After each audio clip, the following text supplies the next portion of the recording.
Hi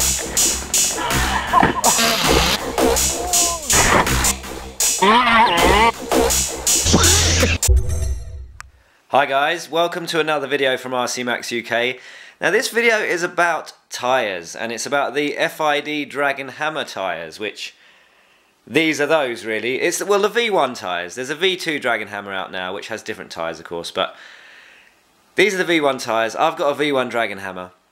Now when I first saw these tyres, when Stephen, my mate, unboxed his Dragon Hammer for the channel, when was that? I don't know, 8 months ago? I'm not sure. I thought they were too hard. I didn't like the way they felt, and I also didn't like the kind of really sharp side profile. It just didn't seem that great to me. But they're very hard wearing, and they offer decent grip. They work on a lot of different surfaces, and they're pretty tough. You know, like gravel and so on. They're meant to be quite durable. So there's definitely some pros to these tyres.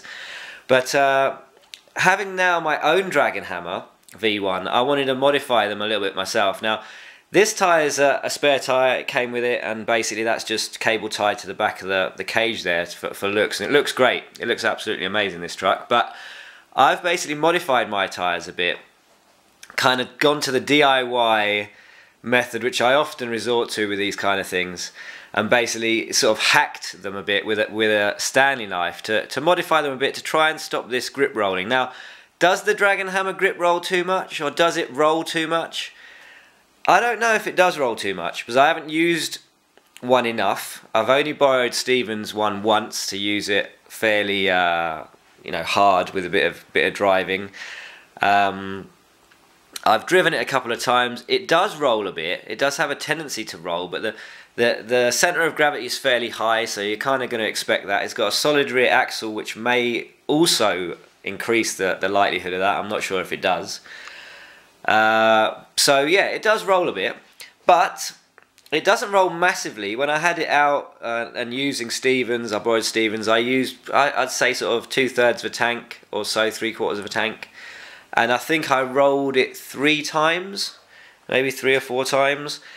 I think obviously a bit of shock tuning could iron that out a bit, and also maybe some, well, driving style tuning obviously, but also maybe even a bit of controller tuning with a bit of dual rate adjustment on the steering or something like that to maybe lessen the initial sharp turn-in and make it a little bit harder to roll, let's say, by making the steering less responsive on the initial touch of the steering control on your controller, just to make it a bit less sensitive. Might lower that possibility of rolling. So there's lots of different things you can do. But I have taken a Stanley knife to my tyres. I'll just show you what I've done, so that for any future videos you know kind of what modifications have been done, if any. So here's my tyres anyway. So this is what I've done to my front tyres, or the tyres that I'm going to be putting on the front. I've basically, I mean, you can see that the stock tyre there, or the standard, the way it comes just there, it's got that kind of sharp edge. I've basically made the edge like that. So I've cut off with a Stanley knife, very crudely to be honest, the that edge, that sharp edge.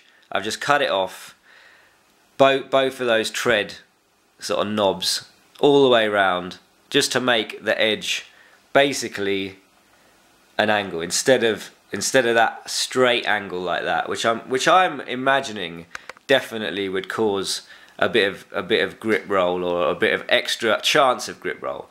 And then on the inside of the tyre, I've just taken off the longer line and left those knobs sticking out to give me a kind of, you know, a bit of good grip on the inside. So that's what I've done with the fronts. And actually, I think, interestingly, although they look a bit rough, I mean, you can see that kind of rough cut all the way around them, I think that it makes even the tyre look better myself. I think it makes it look a lot more like a realistic tyre would look, and a lot less like, well, that to me just doesn't look right. So yeah, I think it even looks better, even though it's done roughly. Maybe I could do it in a better way, with, you know, more carefully and so on, but it's a tyre, so it's going to get used, so I'm not overly worried about it. So yeah, that's what I've done with the fronts. And this is my rear tyres, or one of my rear tyres. So basically what I've done with this is, all I've done is cut off the the long tread and left those sharper knobs either side, or sharper treads either side, to give a bit of traction. But you can see that just there how that works. But it may or may not work out. I may decide to cut the outer edge of those off, like I've done with the front tyre as well. But that's the way it stands at the moment. So yeah, basically I've done a bit of a sort of hack modification. Will it work? Won't it work? I don't know, but I'm looking forward to finding out once the weather gets better. And yeah, so basically that's how I'm going to be running my V1 tyres wise for now. So basically to install one of these wheels doesn't take long at all if you've got the right tools. So wheel goes on, nice and simple. You take your cover, you put that on. I've got this set up on a torque setting, so I know it's not going to destroy the threads. And then it's just on, nice and simple.